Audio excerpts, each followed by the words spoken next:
Cleveland Cooks is back on the Holy Frijoles food truck. I have my friend Juan here. We are making stuff with Ohio pork for your tailgate, for your weeknight meals, all using wonderful Ohio pork. You guys use a lot of pork on your menu, don't you? Yes, we have slow cooked pork, we dice pork. We use it two different ways. We use a small dice for chorizo, bigger dice for al pastor tacos. So we use a lot of pork. I love chorizo and stuff. It's something that you don't necessarily make at home, but you see it on a menu. You're like, I need to have that. So what are we making today here? So today we're gonna make the chorizo. For the chorizo, all we have is diced pork, super fine. And people think that chorizo is hard to make. It is not. So we do a little bit of seasoning. Our season is gonna be cumin, oregano, salt, pepper, paprika, and then we do some Mexican peppers, guajillo, ancho, and a little bit of vinegar. A little bit of vinegar, okay. Yep, that's it. Sometimes you'll find chorizo like in a link form, or you can find it in a bulk form too, yes. right? So after that, all we do is season our pork, let it marinate for 24 hours. Okay. Right? You want to let it marinate because the pork is going to absorb a lot of the seasonings out of the marinade. So, and you can take it up to a higher heat if you prefer it to be a little spicier or not? Yeah, absolutely. It depends how you like it. So like I said, once it's marinated, put it in the refrigerator 24 hours. And then you're ready to cook it up? And then we're ready to cook it up. For this one, I'm going to make you some nachos. Okay, oh yum, love nachos. That's great for tailgating. So, chips, right? We use queso sauce. Yum. You know? That's kind of a white queso? Yes. Ours just has a little bit of queso, and then we do a little bit of peppers in it to give it a little bit of kick. Oh, and then you have that nice cooked up chorizo.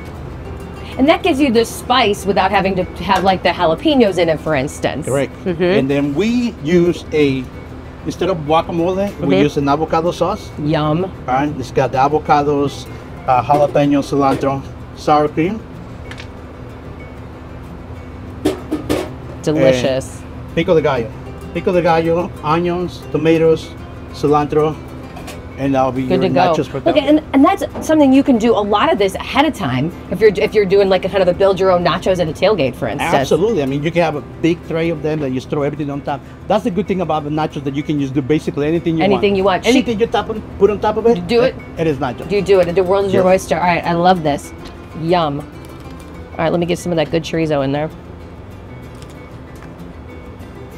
Oh, that's good. It's a perfect spice. Wonderful. What else do you have for us, Juan? All right, so the second one is we're going to use pork again. And this one is called tacos al pastor, which is almost the same thing as the pork, as the chorizo. But this one is the same thing. Mexican peppers, a paste called achiote. Achiote? Yes. And that's a pepper paste? It's a paste, yes. And then we marinated the same thing. It's got pineapple juice to soften the pork a little bit. Okay. To make it more tender. So you see al pastor on the menu, but if you're not familiar and you've never made it before, you don't necessarily know. So it's the chili and the pineapple juice that really the sweet and the spicy. Yes, pineapple is what makes it. It gives it that sweet flavor. The same thing.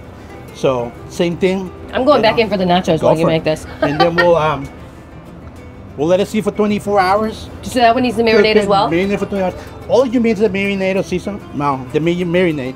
You want to keep it for 12 to 24 hours before you use it. Okay. So that way the pork can absorb all of the flavor. And let it break down just a little bit? Yes. And for this one, we're going to do the same thing. We're going to do now we're going to do tacos. A different kind of nachos? Okay. We're going to do tacos. We can do this nachos you want to do. Tacos, okay. Yum. I love that this is something you can kind of think ahead for. This can be ready to go for a weeknight if you wanted to as well. So this one is, like I said, the meat that's already cooked. We put a little bit of pineapple to give a little bit of sweetness. Onions. And do you cook that off on a flat top? Do you do that in the oven? How do you cook off the we do that on the flat top. On the flat top, On the flat top, yeah. Lime. Always lime. And a little bit of salsa verde. Do you use more limes or pork? I bet quite a bit of limes, don't you? Yes. And that is our al pastor taco. Man, look at that. Amazing. Thank you so much. That one, the flavors are going to be something different. Something different. Correct. All right, I'm going to take a little bite so I can talk after this. Last time I learned my lesson, right? It's not as hot as it was the last time. Oh, yum. That's like nothing I've ever had before. Very good. I love it so much. Thank you. You're welcome. All right, so tell everybody where they can find your taco al pastor, your chorizo nachos, all that stuff. So you can visit us on our website at eatholyfrijoles.com. You go into Facebook, Instagram, TikTok at Holy Frijoles, and we have 2 locations, one in Caga Falls, one in Macedonia. Wonderful. And you can find all these dishes on their menu and other ideas and other recipes using Ohio pork at ohpork.org.